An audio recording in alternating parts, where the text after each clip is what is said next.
Somehow we had the feeling, we saw smoke when we came out into Auschwitz. We saw those barracks, short barracks, and we saw smoke, and we were talking between us. We didn't know nothing really. It was so, it's impossible to describe. The door was opened and a German Shepherd was sicked in. And he was trained to get the people out of there. Now we would have come out of this thing. This was the scariest thing a person can imagine. They were with their teeth all the time out, and they were trained to bite into flesh of the people, and it was very scary. But you can imagine those things bit. If you have one of those snarling dogs hanging on your rear end, how you push to get out of there. And we just exploded out of those. So they had to line up men and women separate. With a baton in his hand, and he assaulted us. Right, left, right, left. My brother wanted to come with us. And that's a German officer who had a cane and put around his neck and pushed him away from us. So when I look at him, I knew he was crying.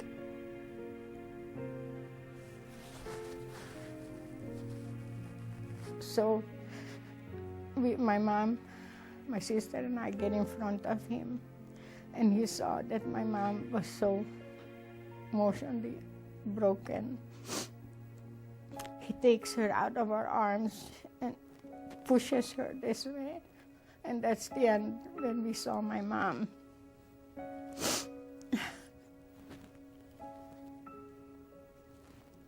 Of course, the line was so long, you didn't see the front or in the back, so you didn't know what was going on in the front of you, front of the line.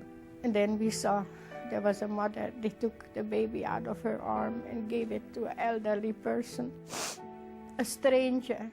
So when we came in front of the German officers, that was so fast happened. They just took our mother out between my sister and me. She was just took her on the left side, and my sister and I went on the right side. And that's the last time I saw my mother. I was sent to the right side, some to the left side. The ones which went to the left side I have never seen again. That big chimney is the one where they were burning the bodies of the old and children and others who couldn't make it. So they gassed them, and then they burned them. And I'm sure my mother has a golden teeth in her mouth, so they take it out before they burn her. I can't describe it to you. You know, scary is not a word. You just felt like something is choking you in your throat, and you didn't know what's going on a minute later. When I went on the right side, they took us to a place where we had to be shaved off completely and take a shower. And they told us to take off our clothes. Of all the women which were there, who opened their mouth?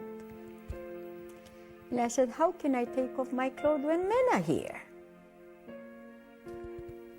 I do not know where I am, where I was apparently. This was the first time I was really hit bad in my nose by a soldier. And he said in a very sweet voice, would you take off your clothes, please, now? Of course I did. So we were asked to keep our shoes and our belt to keep our pants. And everything else was taken, we were to leave on the floor. And we then were a group of prisoners with striped uniforms we'd not seen before quickly came and started cutting our hair, both from our head and our pubic area. Next to me was standing my history teacher, a very nice, good-looking woman with blonde hair, pretty woman. And when I looked at her without the hair, you know, in this situation, we didn't know if they are going to kill us, what's going to help to us. It slipped out from me, "Gosh, do you look terrible." She said, "You think you look better?" They really gave us a shower, ice cold water, no towel. And then wet and naked and shivering, they brought us to another room with a concrete floor. And then we were given striped uniforms to put on. The men who were passing out the uniforms were telling us that we're in Auschwitz, that we're in a place of death, that this is a place where people come to die, and that we will all eventually die. The two women which were guarding us told us, "The first time you dirty Jews are going to get clean clothes." I was wearing my clothing for half an hour and I was itching. I scratched one time and another time, and then I found a louse. I knew that lice exist, but I didn't have a contact with them yet. So since she had a speech that the first time we're going to be clean, without thinking what I'm doing, I ran to the two women which were guarding us and said, "You know, there must be a mistake because the clothes I got has lice." She beat me up very decently and she said, "Now maybe you learned that there are no questions in Auschwitz and there are no answers." Clearly, the enormous gap that had opened up in our lives. I mean, we had been taken from a normal life, and all of a sudden we're in a place that nobody's ever seen before. And it was almost unimaginable, the size of the place and the buildings, and with striped uniforms everywhere. And of course, our instinct was to ask a lot of questions. When you arrive in Auschwitz, nobody volunteers to tell you what is really going on there. Not the block Älteste, the ones in charge of the block, not the capo, and not the older inmates. You have to find out things little by little, almost on your own. I could not understand this terrible stench which was all the way around.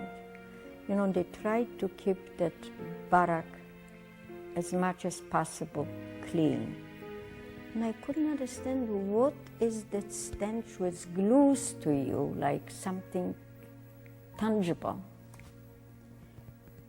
I found out later this was the stench of the burning bodies. The main objective was really to show them that you are inferior and you better accept our rule or our orders. One day, a boy grabbed electric wire on a fence and became immediately electrocuted. And that was really the shock of seeing somebody die literally in front of our eyes. And we were sort of mesmerized into seeing him unable to let go of the wire and then gradually falling and still holding on as he obviously died of the impact of the electric shock.